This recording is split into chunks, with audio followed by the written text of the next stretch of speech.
사람이 약혼하지 아니한 처녀를 꾀어 동침하였으면 납폐금을 주고 아내로 삼을 것이요 만일 처녀의 아버지가 딸을 그에게 주기를 거절하면 그는 처녀에게 납폐금으로 돈을 낼지니라.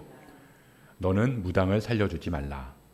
짐승과 행음하는 자는 반드시 죽일지니라. 여호와 외에 다른 신에게 제사를 드리는 자는 멸할지니라.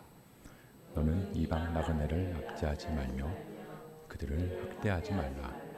너희도 애굽 땅에서 나그네였음이라. 너는 과부나 고아를 해롭게 하지 말라. 내가 만일 그들을 해롭게 함으로 그들이 내게 부르짖으면 내가 반드시 그 부르짖음을 들으리라. 나의 노가 맹렬함으로 내가 칼로 너희를 죽이리니 너희의 아내는 과부가 되고 너희 자녀는 고아가 되리라. 내가 만일 너와 함께한 내 백성 중에서 가난한 자에게 돈을 구워주면 너는 그에게 채권자같이 하지 말며 이자를 받지 말 것이며 내가 만일 이웃의 옷을 전당 잡거든 해가 지기 전에 그에게 돌려보내라. 그것이 유일한 옷이라. 그것이 그가 무엇을 입고 자겠느냐. 그가 내게 부르짖으면 내가 들으리니 나는 자비로운 자임이니라. 너는 재판장을 모독하지 말며 백성의 지도자를 저주하지 말지니라. 너는 내가 추수한 것과 내가 짜낸 집을 바치기를 더디하지 말지며 내 처음 난 아들들을 내게 줄지며 내 소와 양도 그와 같이 하되 이래 동안 어미와 함께 있게 하다가 여드레 만에 내게 줄지니라. 너희는 내게 거룩한 사람이 될지니 들에서 짐승에게 찢긴 고기를 먹지 말고 그것을 개에게 던질지니라. 아멘. 여러분들은 여행 좋아하세요? 여행에도 종류가 있잖아요.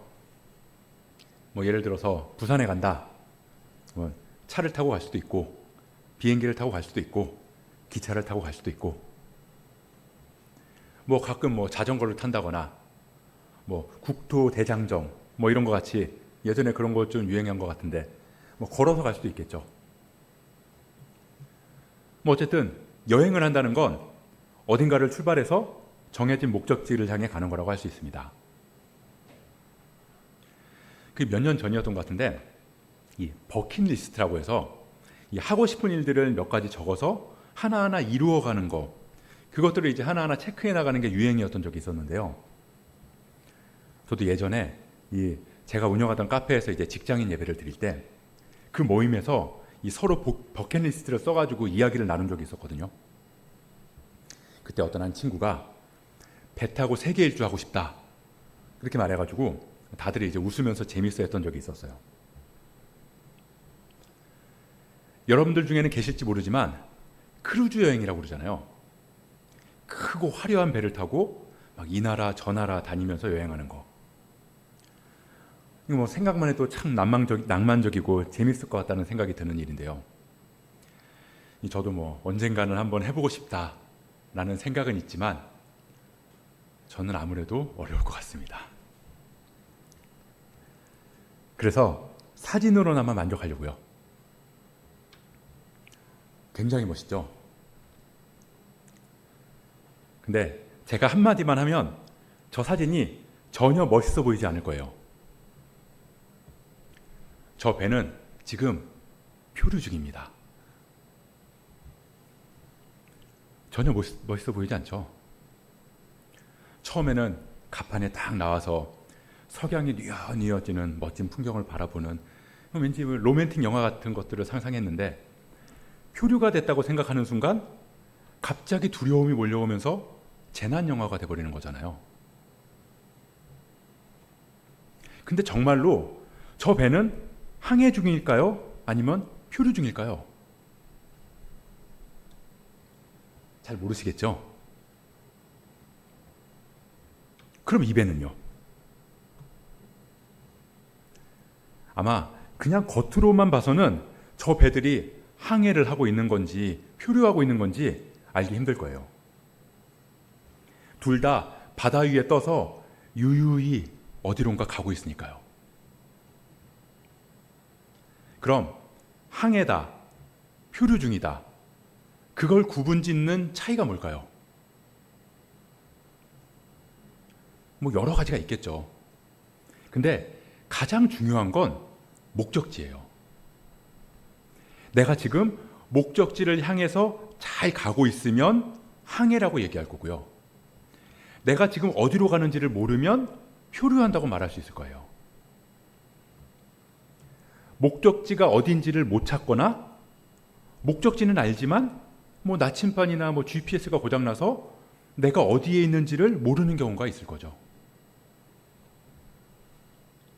그럼에도 둘 다 유유히 바다 위에 떠 있으면 사진으로 보는 것처럼 밖에서 보면 그 차이를 구분할 수 없다는 겁니다. 항해냐, 표류냐. 이거 기억하면서 오늘 말씀을 함께 나눠보도록 하겠습니다. 오늘 본문은 표제가 도덕에 관한 법이라고 나와 있어요. 이 출애굽한 이스라엘 백성들한테 10계명이라고 하는 명령을 주셨는데 그 말씀이 삶에 어떻게 적용되어야 하는가를 하나님께서 구체적으로 알려주시는 말씀이라고 했습니다. 이 지난주에는 배상에 관한 법이었죠. 당시 이스라엘 백성들이 이해할 수 있는 상황의 틀 안에서 이 명령을 조곤조곤 풀어주셨어요. 도둑질하지 말라. 이 명령이 너희들의 삶에는 이렇게 적용될 수 있단다. 구원받은 나의 백성이라면 단순히 뭐 남의 물건 훔치지 않으면 됐지 라던가 뭐 훔쳤으면 뭐 그만큼만 돌려주면 되잖아. 거기서 그치는 게 아니라 그 사람의 아픔과 상처까지도 충분히 헤아려 줄 수 있어야 한다. 그래서 소 한 마리는 5마리로 배송하고 양 한 마리는 4마리로 배상해 주면서 정말 미안하다. 너의 손해와 속상한 마음이 다 풀어지지는 않겠지만 그래도 이렇게 배상하는 나의 마음을 받아줬으면 좋겠다. 밤에 도둑이 들어오면 피치 못할 정당방위를 인정하겠지만 낮에 들어온 도둑은 죽이지 마라. 한마디로 헤아려 주라는 말씀이었습니다. 하나님의 절대 명령이 주어졌는데 단순히 이건 맞고 이건 틀리고 그렇게 판단하는 게 아니라 그 명령에 담긴 하나님의 마음을 느낄 수 있어야 되고 그 마음으로 형제와 이웃을 헤아려 줄 수 있어야 한다는 거죠. 출애굽해서 구원받은 백성들이지만 도둑질이 있을 수 있다. 그럼에도 그걸 품어주면서 함께 갈 수 있는 게 이스라엘 공동체, 하나님 나라 백성들이라는 겁니다. 그런 맥락으로 오늘 말씀도 이어지는 거죠. 도덕에 관한 법, 다시 말하면 질서에 관한 법입니다. 출애굽한 이스라엘 백성들이 그들의 공동체 안에서 지켜야 할 질서에 대해서 말씀하시는데요. 우리가 오늘 본문을 읽어봤지만 언뜻 보면 좀 연관성이 없어 보이거든요. 분명히 도덕에 관한 법이라고 하셨는데 결혼에 대한 말씀을 하시다가 갑자기 무당 얘기가 나오고 뭐 이어서 뭐 나그네 얘기를 하시고 뭐 옷을 뭐 돌려주라고 뭐 그러시더니 지도자를 저주하지 말라고 말씀하세요. 그리고는 뭐 찢긴 고기는 먹지 마라. 좀 이상하죠. 이게 도대체 도덕이랑 무슨 상관이 있나 싶은 생각이 드는 겁니다. 우리는 도덕이라고 하면 바르게 살아라, 서로 베풀면서 살아라, 법규를 잘 지켜라, 뭐 예의 바르게 행동해라, 뭐 이런 것들을 먼저 떠올리는데 도대체 무당이랑 도덕은 무슨 관계가 있냐는 겁니다.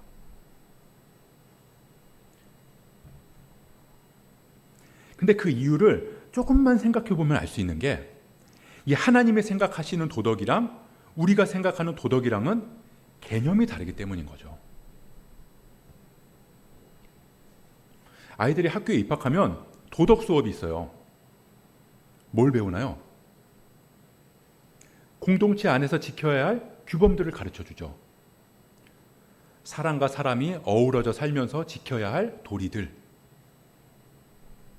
그리고 그 모든 건 질서를 위해서 만들어지고 존재하는 거라고 할 수 있어요. 우리가 사회 규범이나 교통법규를 잘 지켜야 하는 이유 역시 그걸 어길 때 초래되는 혼돈과 무질서를 막기 위해서거든요. 그래서 우리는 교통법규를 잘 지키고 어른을 공경하면서 예의를 갖추고 새치기하지 않고 거짓말하지 않고 뭐 그런 것들을 도덕이라고 생각하게 되는 겁니다. 근데 하나님은 물론 그런 표면적인 도덕도 도덕이지만 그걸 넘어서 질서라고 하는 본질을 말씀하시는 거예요.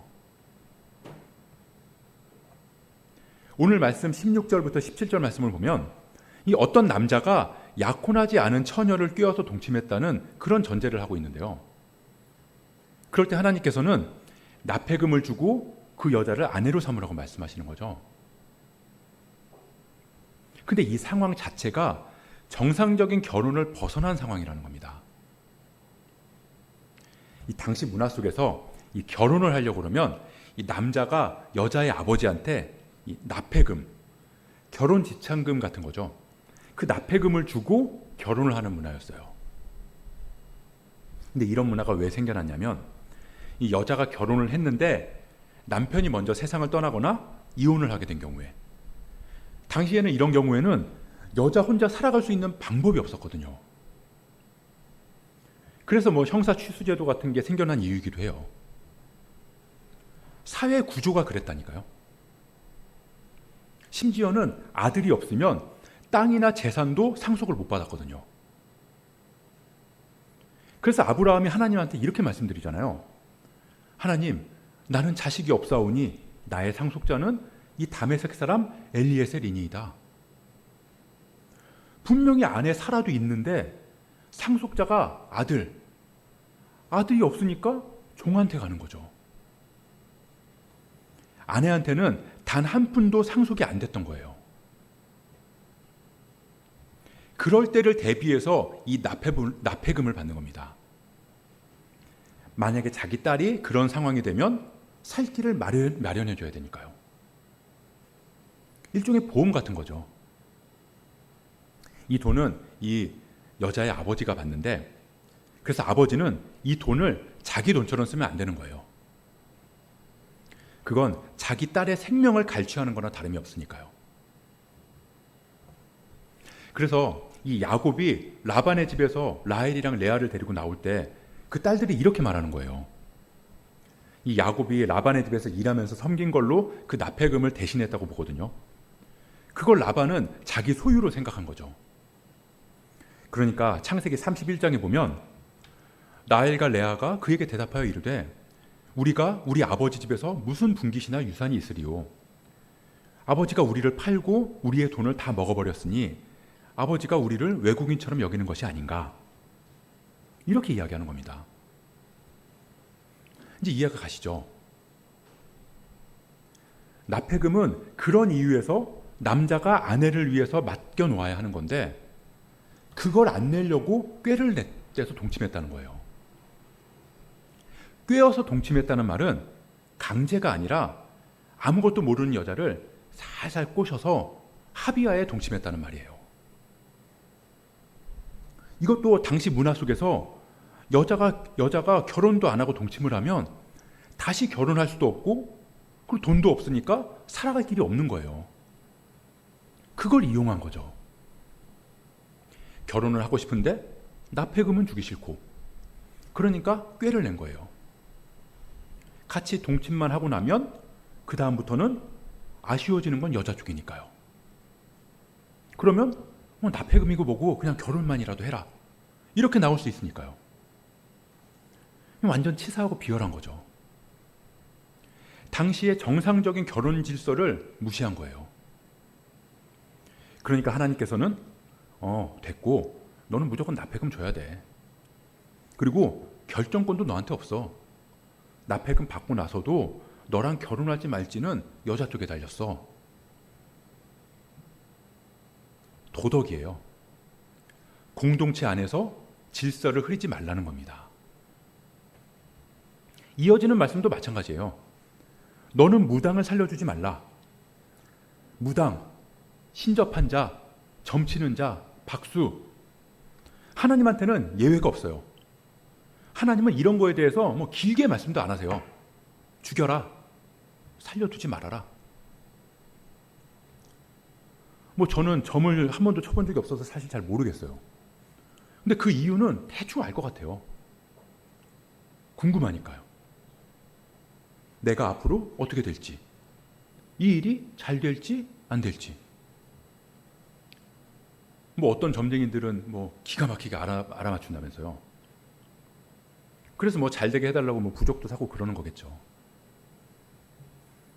근데 잘 맞추면 뭐요? 기가 막히게 나에 대해서 잘 안다고 그게 내 삶이 성숙해지는 거랑 어떤 도움이 있냐는 거죠. 내 인생을 아무리 잘 맞춘다고 그 사람한테 내 인생을 맡길 수 있을까요? 뭐 복채 받고 부적 써주는 거 말고는 도대체 뭘 할 수 있냐는 겁니다. 근데 그게 뭐냐면 하나님을 신뢰하지 않는 마음에서 시작한다는 거예요. 다들 재미라고 말하거든요. TV 보면 예능 프로에서도 무속인들이 나와서 점쳐줘요. 타로 카드, 연애운, 뭐 이런 거 아무렇지도 않게 보여주고, 뭐 무릎팍인지 무릎팍인지 허벅지팍인지 막 이런 거 나와가지고 막 무당 옷 입고 나와가지고 얘기하고.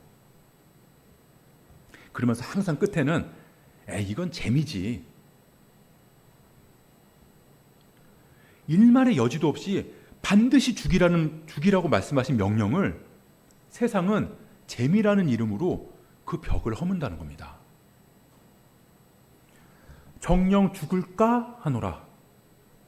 뱀이 아담과 하와를 속인 것처럼 재미로 본 건데 설마 죽을까 하노라.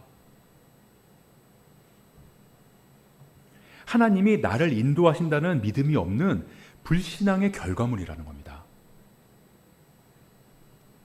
그런 게 공동체의 질서에서 반한다는 거죠. 짐승이랑 행음하는 것도 마찬가지예요. 단순히 짐승이랑 행음하는 것도 하나님의 거룩함을 훼손하는 거지만 당시 짐승은 숭배의 대상이 많았거든요. 뭐 대표적인 게 풍요의 상징인 소 같은 동물이죠. 소, 염소, 돼지, 말. 그런 짐승이랑 행음하면 그 신이 주는 복이 나한테 온다고 믿은 거죠. 무당이랑 동일한 불신앙의 죄인 겁니다. 그리고 결국 그런 불신앙은 아예 대놓고 다른 신들한테 제사를 드리는 데까지 이르게 될 거라고 경고하시는 거죠.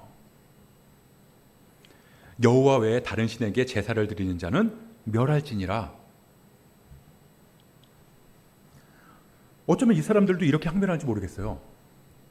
아니, 내가 다른 사람 꼬셔서 같이 점 보러 간 것도 아니고 그냥 나 혼자 조용히 갔다 왔는데 그게 다른 사람한테 무슨 해가 되냐. 나 혼자 점집 가서 점 보고 왔다고 해서 그게 공동체의 질서랑 무슨 상관이냐. 물론 우리도 그렇게 생각할 수는 있지만 그건 우리가 도덕의 표면, 질서의 표면만 생각하기 때문인 거죠. 도둑질만 하면 안 되는 거 아니야? 훔친 것만 다시 돌려주면 되는 거 아니야? 하지만 하나님의 백성들은 그러면 안 되는 것처럼 하나님을 아버지로 고백하는 사람들의 공동체에서는 그런 불신앙의 모습들이 하나님의 마음을 깨닫지 못하게 하고 함께 속한 공동체를 헤아리지 못하는 행동이 될 수 있다는 겁니다. 영향을 미친다는 거예요. 그러니 하나님 입장에서는 반드시 죽일 수밖에 없는 거죠. 그런 하나님의 마음, 공동체의 헤아림을 말씀하시는 게 21절입니다. 우리 21절 말씀 한번 같이 읽어볼까요? 시작. 너는 이방 나그네를 압제하지 말며 그들을 학대하지 말라. 너희도 애굽 땅에서 나그네였음이니라. 여러분들은 나그네인가요? 인생은 나그네 길 어디서 왔다가 어디로 가는가. 그럼 최희준 선생님의 하숙생의 그 노래 가사처럼 우리는 정말로 어디서 왔다가 어디로 가는지도 모른 채로 살아가는 그런 사람들이라는 겁니까? 21절을 보세요. 하나님이 말씀하시잖아요. 너희도 나그네다? 아니죠. 나그네였다. 그럼 지금은 아니다. 나그네가 아니면 뭘까요? 순례자겠죠. 어디서 와서 어디로 가는지도 모른 채 그냥 떠나오기는 했는데, 그래서 바다 위에 떠서 가는 것 같긴 한데 어디로 가는지도 모른 채로 그냥 떠다니는 나그네. 이 국어사전에도 나그네를 이렇게 정의하더라고요. 자기 고장을 떠나 다른 곳에 잠시 머물거나 떠도는 사람.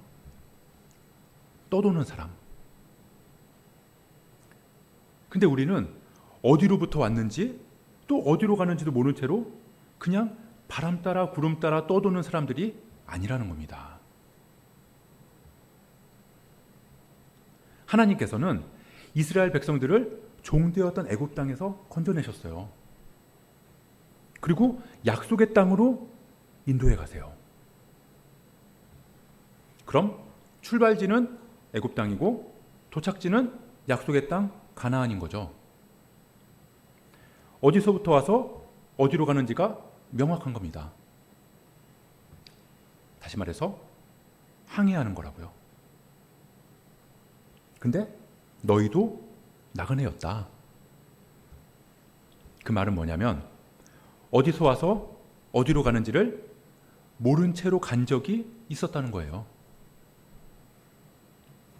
하나님이 목적지를 명확히 말씀하셨는데도 내 GPS가 고장나서 목적지를 잃은 거죠. 그러니까 불평이 나오는 겁니다. 물이 없다느니, 먹을 게 없다느니, 애굽 땅으로 다시 돌아가겠다느니. 출발지랑 목적지조차 헷갈려서 다시 출발지로 방향을 튼다는 거예요. 그게 표류예요. 어디가 어딘지 모르는 거죠. 근데 표류든 항해든 겉으로 봐서는 모른다는 거예요. 신앙생활 열심히 잘하는 것 같거든요. 근데 내가 지금 어디 머물러 있는지를 모르거나 그걸 찾는데 방해가 되는 요소들이 있으면 그 사람의 신앙은 잘 가는 것 같지만 표류하는 거라는 겁니다. 아무리 배가 크고 웅장하든, 아무리 엔진 출력이 좋든, 아무리 속도가 빠르든 그런 건 중요한 게 아니라고요. 아무리 스스로 야 나는 항해 잘하고 있어 그렇게 외쳐대도 내가 지금 어디 있고 내 상태가 어떤지를 모르면 다른 게 어떻든 그건 그냥 표류하는 거예요. 반면에 아무리 배의 크기가 작고 아무리 속도가 더디다 하더라도 그 목적지를 향해 가고 있으면 그 배는 항해하는 겁니다. 그리스도인들은 신앙의 항해를 하는 사람들이에요. 목적지, 마침내 이 말 온전한 하나님 나라, 그 나라를 향해 가는 거죠. 그러기 위해서는 내가 어디에 있는지를 알아야 되고 그 목적지를 가기 위해서는 어디를 향해야 하는지를 알아야 한다는 겁니다. 그걸 잃으면 아무 소용없어요. 근데 21절 말씀을 다시 보면 너는 이방 나그네를 압제하지 말며, 그 말은 뭐예요? 공동체에 나그네가 있다. 이방에서 하나님을 따라 나서서 구원을 받았지만 아직 나그네가 있다. 애굽을 떠나왔지만 여전히 내가 어디로 가고 있는지를 모르는 사람이 있을 수 있다. 그리고 너도 나그네였다.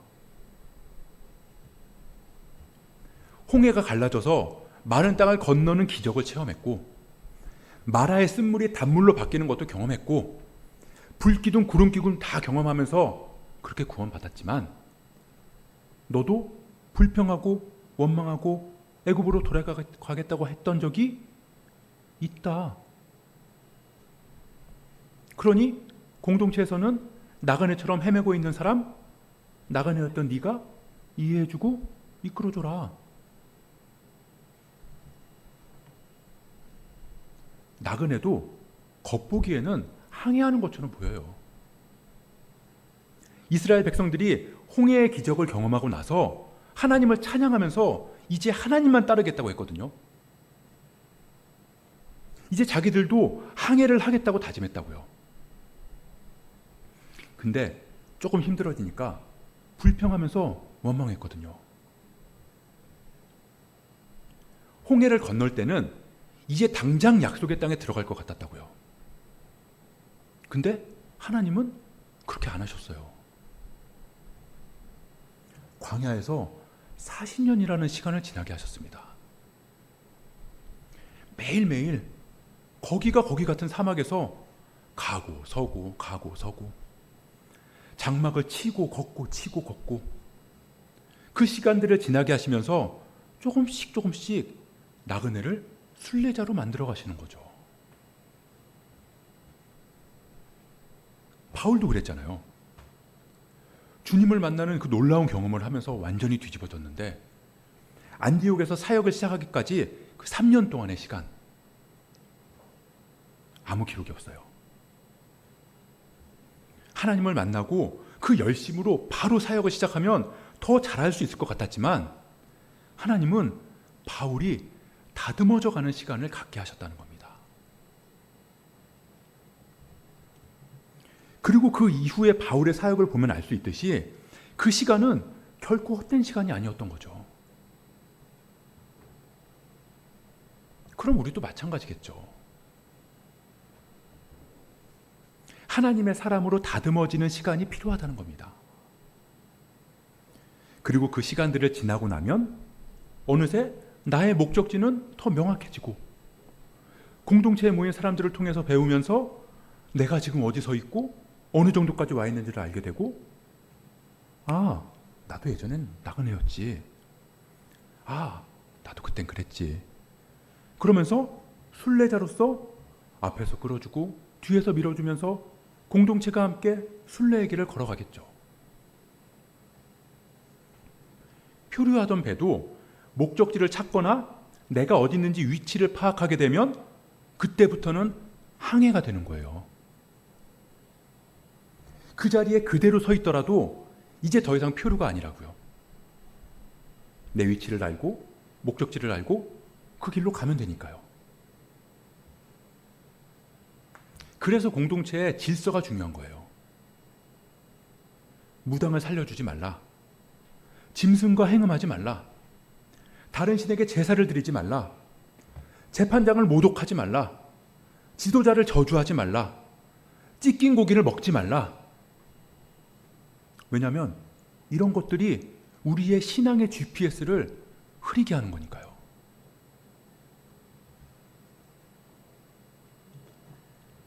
하나님은 이스라엘 백성들을 한 사람 한 사람으로 대하시면서 사랑하시지만 그들의 구원은 공동체 안에서 하셨습니다.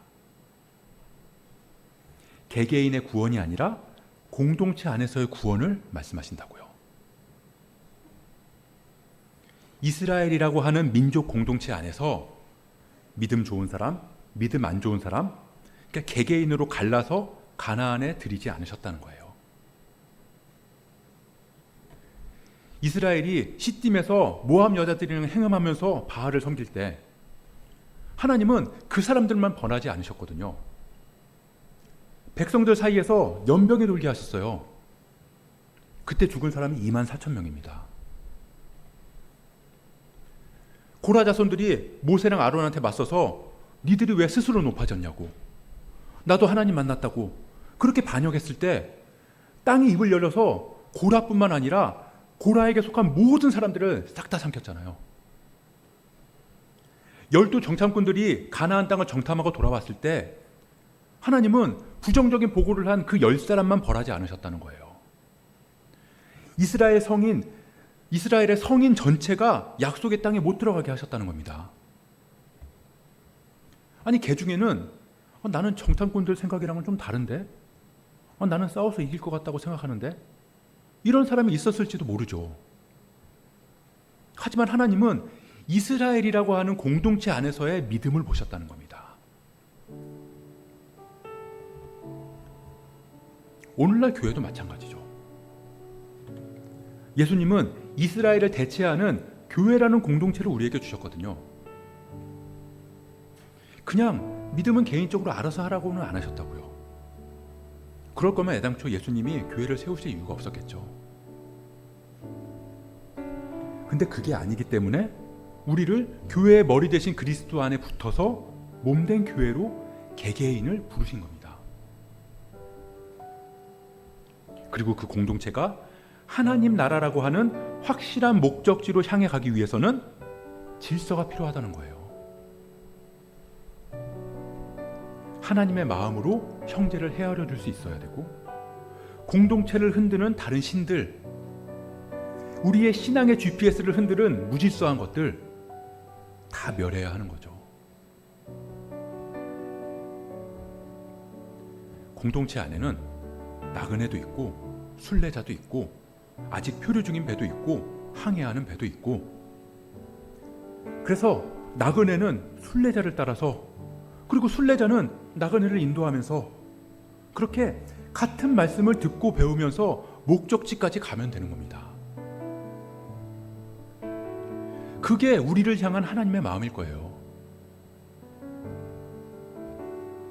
하나님 세우신 질서 안에서 순종하면서 하나님의 마음으로 서로를 헤아리면서 나아가다 보면 신앙의 항해는 엄청나게 즐겁고 행복해지겠죠?